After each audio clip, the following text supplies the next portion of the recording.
Welcome to রোমানাস kitchen. আজকে আমি বানাবো বিলেতি আমরা আচার। তা প্রথমে আমি সরষের তেল দিয়ে দেবো পরিমাণ মতন। আর দেখুন বন্ধুরা, এখানে শুকনো লঙ্কা, গোটা জিরে, গোটা সরষে, কালা জিরে ফোড়ন দিয়ে দেবো।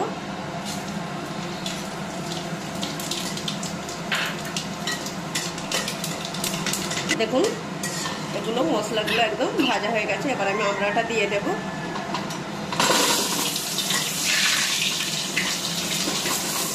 আমড়াটাকে নাড়াচাড়া করে নিতে হবে। একটু সামান্য পরিমাণে জল দেব,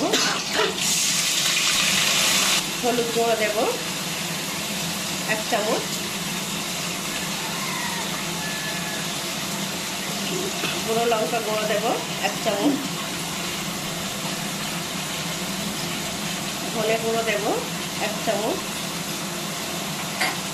ভাজা জিরে গুঁড়ো দেব 1/2 চামচ। একটু আমি ভালো করে নাড়াচাড়া করব। একটু আমি স্বাদ মতন লবণ দেবো, দিয়ে খুব ভালো করে আমি নাড়াচাড়া করে কষিয়ে নেব।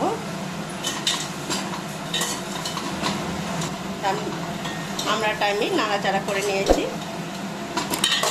দেখতেই পাচ্ছেন সবুজটা একদম হালকা হয়ে গেছে। এবার এর মধ্যে আমি চিনি দিয়ে দেব। আপনারা যেরকম মিষ্টি খাবেন সেরকম দেবেন।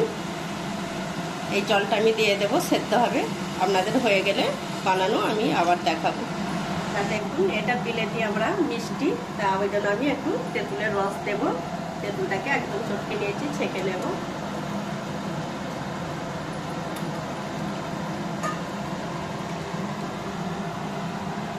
তা দেখুন বন্ধুরা, আমি এইভাবে বিলেতি আমড়ার আচার বানিয়েছি। তা বর্ষার সময় তো আমের আচার তো খেতে খুব ভালোই লাগে, তা এটা আমি আমড়ার আচার বানিয়েছি। আমড়ার আচারও খেতে খুব অসাধারণ খেতে লাগে। তা আমার ভিডিওটা আশা করি আপনাদের নিশ্চয়ই ভালো লাগবে। তা আমার ভিডিও যদি আপনাদের ভালো লেগে থাকে লাইক, শেয়ার, কমেন্ট করবেন। আমার চ্যানেলটিকে আপনারা একটু সাবস্ক্রাইব করবেন। আপনারাও বাড়িতে এইভাবে আচার বানান, অসাধারণ খেতে।